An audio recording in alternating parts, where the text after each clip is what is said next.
Hello student, today my lecture is on merchant banking in India for M.Com fourth semester. Merchant banking बहुत important unit है आपके। Merchant banking सब जैसा नाम से है मर्चेंट बैंकिंग, मर्चेंट बैंक। ये मर्चेंट बैंक होता क्या है? अभी तक आप लोगों ने commercial bank, regional rural bank, reserve bank, cooperative bank, तरह तरह के बैंक, प्राइवेट सेक्टर के बैंक, तरह तरह के बैंक सुने हैं, लेकिन ये मर्चेंट बैंकिंग एक शब्द नया आ रहा है। जैसा इसका नाम से ही क्लियर है कि मर्चेंट बैंकिंग से मर्चेंट की दुकान पे सब चीज उपलब्ध रहती है, उसी तरह मर्चेंट बैंकिंग जो इंस्टीट्यूशन है इनके यहाँ हर चीज उपलब्ध है। आपके बिजनेस से संबंधित जो भी चीज की जरूरत है वो आपको उपलब्ध है। इनके एक्सपर्ट मौजूद है, इसीलिए इनको मर्चेंट बैंकिंग को एक तरह से एक्सपर्ट बैंक के रूप में आप जाना जाता है। और अब ये बात आती है कि मर्चेंट बैंकिंग का जन्म कहाँ हुआ, क्या मर्चेंट बैंकिंग के पहले ऐसा कोई कार्य करने वाला फाइनेंशियल इंस्टीट्यूशन नहीं था? तो आपको स्टूडेंट आपको जान के ये आश्चर्य भी होगा कि इसके पहले ये सारे काम अनऑर्गेनाइज सेक्टर के लोग के द्वारा प्रोवाइड होता था। अनऑर्गेनाइज सेक्टर मीन्स जैसे देसी बैंकर्स रहे, इंडिजीनियस बैंकर्स, साहूकार, मनी लेंडर, ये अनऑर्गेनाइज सेक्टर, इसके तहत इनके अपने रूल रेगुलेशन होते थे। गवर्नमेंट के रूल रेगुलेशन से इनसे कोई मतलब नहीं। गवर्नमेंट जो रूल रेगुलेशन बनाती थी उससे न ये पालन करते थे, न ही उसके तहत अपने को संचालित करते थे। तो ये इन्हीं का काम को आगे डेवलप रूप में मर्चेंट बैंकिंग का ये जन्म हुआ। एक्चुअली मर्चेंट बैंकिंग का जन्म 1967 में इंग्लैंड में हुआ। इसके बाद अमेरिका इसके सफलता को देखते हुए अमेरिका में ये जन्म लिया। अमेरिका में इसको एक तरह सेकेंडरी बैंक या इन्वेस्टमेंट बैंक के रूप में भी जाना जाता है। इंडिया में 1967 में ग्रीनलैंड बैंक ने ये कार्य शुरू किया। फिर 1970 में सिटी बैंक ने ये काम शुरू किया मर्चेंट बैंकिंग का। स्टार्टिंग में ये मर्चेंट बैंकिंग का कार्य था फॉरेन करेंसी को उपलब्ध कराना। अगर कोई इंडियन बैंकर या फाइनेंशियल इंस्टीट्यूशन या इंडस्ट्रिस्ट या कोई कंपनी कॉर्पोरेट सेक्टर को फॉरेन करेंसी की जरूरत है तो ये आपको फॉरेन करेंसी उपलब्ध कराते थे। मर्चेंट बैंकिंग जैसा नाम से देख रहे हैं मर्चेंट के रूप में इनके पास बिल ऑफ एक्सचेंज का काम, मशीनरी का काम, एक्सपर्ट का काम, अन सेक्टर जहां इंडस्ट्री लगानी उसकी जानकारी का काम, और लॉन्ग टर्म शॉर्ट टर्म आपको फंड की जरूरत है इसका काम, ये सारे काम मर्चेंट बैंकिंग करते थे। आज हम आपको मर्चेंट बैंकिंग के function, classification of merchant banking और रिसेंट ट्रेंड, मर्चेंट बैंकिंग का रिसेंट कितना डेवलपमेंट हुआ इंडिया में आफ्टर इस्टेब्लिशमेंट मर्चेंट बैंकिंग का, ये सारी बातें पॉइंट वाइज आपको हम समझाएंगे। क्योंकि आपको मर्चेंट बैंक जो क्वेश्चन के रूप में कुछ आपको लिखना भी पड़ेगा, मटेरियल चाहिए, वो मैं आपको पॉइंट वाइज में लिखा हूँ, वो आपको नोट कराऊंगा कि क्या इनके फंक्शन कौन कौन से हैं और मर्चेंट बैंकिंग कितना रिसेंट डेवलपमेंट हुआ है अब तक आफ्टर इस्टेब्लिशमेंट, ये सारी बातें पे डिस्कशन होगा। तो मर्चेंट बैंकिंग के रूप में जो इसकी इतना सक्सेसफुल सफलता को देखते हुए बहुत से प्राइवेट सेक्टर ने भी ये मर्चेंट बैंकिंग का काम शुरू कर दिया। और ये हर प्राइवेट सेक्टर और फाइनेंशियल इंस्टीट्यूशन अलग से जो हैं वो भी इस्टेब्लिशमेंट इसमें मर्चेंट बैंकिंग काम शुरू करती हैं। कमर्शियल बैंक जितने हमारे नेशनलाइज बैंक थे ये भी इसको सफलता को देखते हुए ये भी अपने एक अलग यूनिट बना के मर्चेंट बैंकिंग का कार्य शुरू करती हैं। तो आप सबसे पहले मैं फंक्शन के बारे में आपको बताऊंगा कि मर्चेंट बैंकिंग के क्या क्या फंक्शन है। तो जिससे पहला पॉइंट है managing capital issue. Merchant banking का कार्य में पहला कार्य जाता है कि अगर आपको कोई इंस्टीट्यूशन, कोई कॉर्पोरेट सेक्टर, कोई इंडस्ट्री, इनको कैपिटल की जरूरत है तो इक्विटी शेयर के माध्यम से और प्रेफरेंस शेयर के माध्यम से या डिवेंचर के माध्यम से, convertible debenture, non convertible debenture के माध्यम से ये सारी व्यवस्था कैपिटल की आपको करते थे। सारी फॉर्मेलिटी पूरा करके आपको एक एक्सपर्ट ओपिनियन के तहत आपको सजेशन देते थे। यानी कि कैपिटल इशू अगर आपको करना है तो कैसे प्रीमियम पे करेंगे कि डिस्काउंट पे करेंगे, क्या इसकी डिमांड है, इसका सब्सक्रिप्शन पूरा होगा कि नहीं होगा, ये सारी व्यवस्था मर्चेंट बैंकिंग का पहला कार्य है। दूसरा, advice on new industrial unit.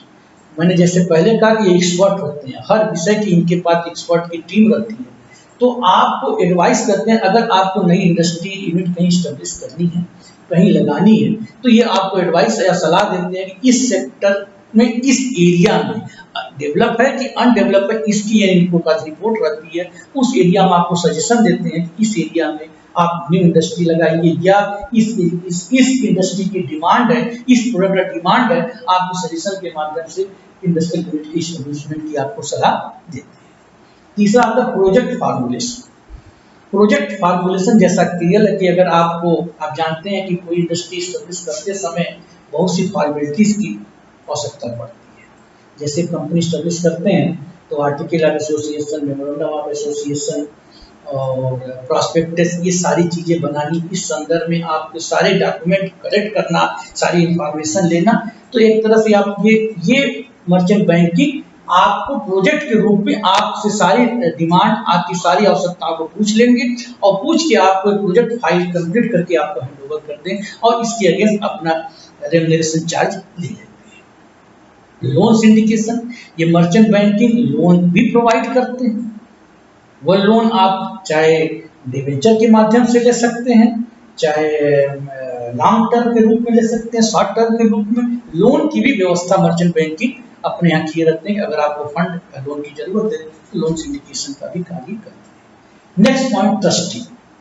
Merchant banking अपने कार्य में ट्रस्टी का भी कार्य करते हैं। जैसे आपको कोई डिवेंचर बॉन्ड कहीं लगाना है और उस रूप में आपने पैसा लगा दिया, अब उसकी क्या डिमांड है, क्या प्राइस घट रही है, बढ़ रही है, बढ़ रही है, इस संदर्भ में एक ट्रस्ट के रूप में आप ये अपने आप को रजिस्टर कराए रहते हैं और आपके फंड को इन्वेस्टमेंट करके आपको इंफॉर्मेशन देते रहते हैं। जब जरूरत होगा तो डिमांड के हिसाब से सेल और परचेज करते हैं, ट्रस्टी का भी कार्य करते हैं। नेक्स्ट पॉइंट आता है रीस्ट्रक्चरिंग एंड मर्जर। आप जानते हैं कि मर्जर शब्द आया एमलगमेशन, रीस्ट्रक्चरिंग एंड मर्जर। अगर ये जैसा कि एक्सपर्ट हैं तो अगर आप जानते हैं कि एमलगमेशन दो सेम बिजनेस करने वाले प्राइस कंपटीशन को देखते हुए एमलगमेट होते हैं या मर्ज हो जाते हैं, तो किस चीज की जरूरत है, ये भी एक सलाह मर्जर के रूप में देते हैं। या अगर आपको जरूरत है कि नहीं, केवल आपका बिजनेस ठीक चल रहा है, केवल रीस्ट्रक्चरिंग की जरूरत है, तो आपको रीस्ट्रक्चरिंग किस रूप में कर सकते हैं। पैसे की कमी है, टेक्नोलॉजी की कमी है, मशीनरी की कमी है, तो ये चीज आपको प्रोवाइड करते हुए रीस्ट्रक्चरिंग एंड मर्जर का भी सजेशन आपको देते हैं। पोर्टफोलियो मैनेजमेंट, ये इनका नेक्स्ट जो कार्य आता है पोर्टफोलियो मैनेजमेंट। जैसा कि क्लियर है पोर्टफोलियो मैनेजमेंट होता क्या है। पोर्टफोलियो आपको सलाह देना, पोर्टफोलियो कंसल्टेंट एक तरफ ये रजिस्टर्ड होते हैं जो आपको आपके पोर्टफोलियो में जो भी चीज आपके पोर्ट में जो जरूरत है, जैसे आपको equity, debenture, bond, gold, investment जहां जहां करता है उनका व्यापक रूप में वो एक तरह से ये भी मैनेजमेंट का भी कार्य करते हैं कि आपको सजेशन और सलाह देते हैं कि आपको यहाँ इसकी डिमांड है, इसकी यहाँ जरूरत है, आपको कुछ पैसा यहाँ लगाइए, पैसा यहाँ लगाइए, कुछ यहाँ लगाइए। तो पोर्टफोलियो का भी काम ये करते हैं और इसके अगेंस्ट अपना रेम्युनरेशन को चार्ज करते हैं। नेक्स्ट आता है इक्विपमेंट लीजिंग। आप जानते हैं कि आज लीजिंग का बहुत डिमांड है। इक्विपमेंट आपको जो भी चाहिए वो इक्विपमेंट के रूप में आपके टेक्नोलॉजी, मशीनरी, नई कंप्यूटर, ये भी जरूरत है, ये भी ये आपको उपलब्ध कराते हैं। किसके माध्यम से? लीज के माध्यम से। आप जानते हैं कि लीजिंग का इतना अधिक डिमांड है, आपको आपके पास फंड कम है लेकिन आपको कोई मशीनरी, नई टेक्नोलॉजी, मशीनरी की जरूरत है और उसके लिए काफी लंबे अमाउंट की जरूरत है, तो आप लीज होल्डर बैठे हैं, आपको लीज पे वो टेक्नोलॉजी, वो मशीनरी, वो चीज आपको उपलब्ध करा देंगे। 5 साल, 10 साल तक आप उस लीज की इंस्टॉलमेंट पेमेंट करिए। आफ्टर 10 ईयर अगर आप जरूरत है तो उसको नया इन्वेस्ट करके नई टेक्नोलॉजी लिए, नई मशीनरी ले लीजिए और लीज को आगे स्टार्ट कर लीजिए। तो लीजिंग का भी ये कार्य करते हैं मर्चेंट बैंक। नेक्स्ट आता है सिक इंडस्ट्रियल यूनिट। आप जानते हैं कि गवर्नमेंट का जो पॉलिसी चल रही है कि जो कमजोर है, सिक है, बीमार इंडस्ट्री है, उनको डिसइन्वेस्टमेंट कर दिया सेल कर दिया। क्या सेल करना ही उपाय है? सिर्फ इंडस्ट्री को सुधार करके उसको पुनः स्टेब्लिश करके और स्ट्रांग बना के फिर इंडस्ट्री स्टार्ट नहीं कर सकते। तो ये सिर्फ इंडस्ट्रियल यूनिट को भी ये अपना एक्सपर्ट के माध्यम से कि सिर्फ क्यों हुआ, क्या कारण है इसके लॉस में जाने का, क्या कारण ये बीमार इंडस्ट्री सक्सेस नहीं जा रही है, फंड की जरूरत है कि नई टेक्नोलॉजी की जरूरत है कि नई मशीनरी की जरूरत है, ये सिर्फ इंडस्ट्रियल यूनिट को भी एक्सपर्ट के रूप में एडवाइस देके इस्टेब्लिशमेंट करने का कार्य ये भी एडवाइस देते हैं। नेक्स्ट आता है advice to non resident Indian. जैसा कि मैंने बताया कि मर्चेंट बैंकिंग का ये कार्य और भी है कि जो एनआरआई हैं वो अपने इंडस्ट्री कंट्री में अपने देश में अगर कोई इंडस्ट्री लगाना चाहते हैं तो ये मर्चेंट बैंकिंग उनको एक एडवाइस देते हैं कि नहीं इस चीज़ का डिमांड है, अब मैं एक्सपर्ट हूँ, आपको मैं सजेशन और राय दे रहा हूँ, आप ये इंडस्ट्री लगा दीजिए। तो एनआरआई को भी सजेशन एडवाइस के रूप में इंडस्ट्री एस्टेब्लिशमेंट करने के लिए नई इंडस्ट्री लगाने के भी सजेशन देने का ये कार्य कर रहे हैं। तो ये तो रहा फंक्शन क्या। अब आता है कि क्लासिफिकेशन। अब थोड़ा लिखने के लिए आपको 4-6 पेज में लिखना है तो कैसे क्लासिफिकेशन क्या है, तो 3 ग्रुप में क्लासिफाइड किया गया है, public sector, private sector and foreign bank. Public sector के अंदर nationalised bank, all India financial institution, state financial institution.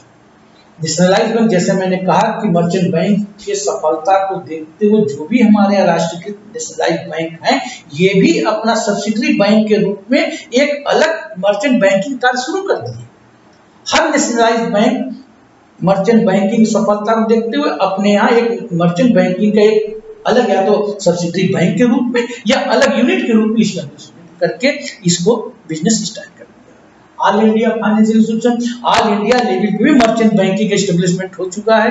ये ऑल इंडिया लेवल पे इनके ब्रांचेज हैं और इसके हेड ऑफिस बना के ऑल इंडिया में भी ये मर्चेंट बैंकिंग अपने कार्य को आगे बढ़ा। नेक्स्ट स्टेट फाइनेंशियल, इसकी सफलता और रिटर्न को देखते हुए स्टेट लेवल पे फाइनेंशियल इंस्टीट्यूशन मर्चेंट बैंकिंग काम शुरू कर दिए हैं। और प्राइवेट सेक्टर के भी प्राइवेट बैंक भी जितने हमारे प्राइवेट सेक्टर के बैंक हैं ये भी हमारे मर्चेंट बैंकिंग का काम शुरू कर दिए हैं। फाइनेंशियल इन्वेस्टमेंट प्राइवेट सेक्टर में भी कुछ फाइनेंशियल इंस्टीट्यूशन है ये भी काम शुरू कर दिए हैं। और लीजिंग कंपनी, कुछ मर्चेंट बैंकिंग को देखते हुए केवल लीज का ही कार्य करते हैं, उनको आपको हैवी इंडस्ट्री की मशीनरी की जरूरत है तो लीज प्रोवाइड कर देते हैं। और एक्सपोर्ट यूनियन के रूप में चूंकि मर्चेंट बैंक के तहत ये रजिस्टर्ड है तो ये अपना लीज पे भी आपको कमोडिटी से लेकर टेक्नोलॉजी से लेकर मशीनरी तक लीज प्रोवाइड कर देते हैं। और फॉरेन बैंक भी जो हमारे देश में हैं वो भी मर्चेंट बैंकिंग का कार्य कर रहे हैं। तो ये क्लासिफिकेशन मर्चेंट बैंकिंग का हुआ। अब आते हैं थोड़ा रिसेंट ट्रेंड, क्या डेवलपमेंट हुआ आफ्टर 67 जब इस्टेब्लिशमेंट मर्चेंट बैंकिंग का हुआ उसके बाद भारत में इसके डेवलपमेंट कितने हुए, कितना इसका डेवलपमेंट हुआ। तो सबसे पहले है setting of A bank subsidy. आप इसकी सफलता को देखते हुए जो भी हमारे यहाँ प्राइवेट सेक्टर के बैंक, नेशनलाइज्ड बैंक हैं, कोऑपरेटिव सेक्टर के बैंक हैं, ये सब्सिडरी बैंक के रूप में मर्चेंट बैंकिंग इस्टेब्लिशमेंट कर लिए हैं और ये सब्सिडरी बैंक के रूप में मर्चेंट बैंकिंग का कार्य स्टार्ट। दूसरा है रीऑर्गेनाइजेशन ऑफ प्राइवेट फर्म। इसकी सफलता को देखते हुए प्राइवेट फर्म भी अपना मर्चेंट बैंकिंग का कार्य शुरू कर दिया। तीसरा पाता है establishment of SUA, stock broker underwriting association. आप जानते हैं कि अंडरराइटिंग, इसके पहले लेक्चर में मैंने आपको अंडरराइटिंग और अंडरराइटर के बारे में बताया था। ये अंडरराइटर कौन होते हैं? ये अंडरराइटर एक तरह से ब्रोकर होते हैं, दलाल होते हैं जो शेयर मार्केट का ही केवल ब्रोकर करते हैं। तो आप स्टॉक ब्रोकर अंडरराइटिंग एसोसिएशन, क्योंकि ये मर्चेंट बैंकिंग सजेशन, एडवाइस, राय देने का कार्य करते हैं तो ये भी SUA के तहत भी ये अपने को रजिस्टर्ड करा दिए हैं। Means stock broker underwriting association के तहत ये अपने को रजिस्टर करा दिए हैं ताकि अगर किसी भी कंपनी में किसी ऑर्गेनाइजेशन के लिए अगर ये एडवाइस देते हैं तो उसके तहत भी रजिस्टर्ड है और इनकी सफलता को देखते हुए SUA ने इसको अपने यहाँ रजिस्टर्ड कर दिया। सेबी, आप जानते हैं किसी के रूल रेगुलेशन के लिए कोई नियम कायदा कानून, सेबी का इस्टेब्लिशमेंट हुआ 1988 और 1992 से। जब ये इस्टेब्लिश काम किया तो इन्वेस्टर के फाइनेंस को सिक्योरिटी के लिए सेबी इस्टेब्लिशमेंट हुआ, security exchange board of India.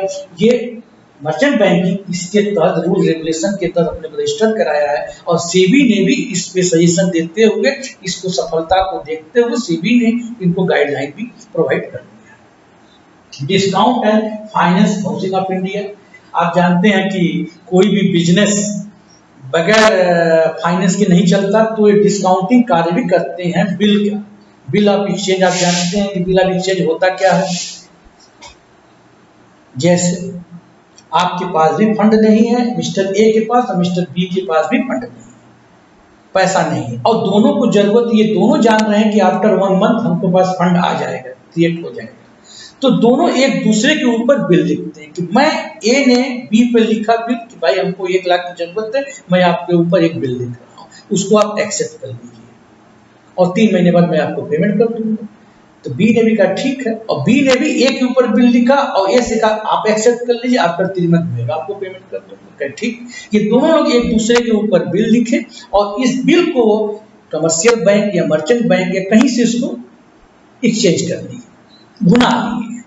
अब भुना की आप, और जो भुनाने वाले हैं वो भी इसका कार्य कर रहे हैं, तो वो तो फंड है, तो कहे ठीक है मैं आपके बिल जो लिखा हुआ है वो मैं आपको एक्सचेंज कर दूंगा, लेकिन इसमें मेरा कुछ रेम्यूनरेशन चार्ज होगा, कमीशन बनेगा 10%, यानी 1 लाख को 10% कमीशन काटते हुए 90,000 रुपया ए को दे दिया।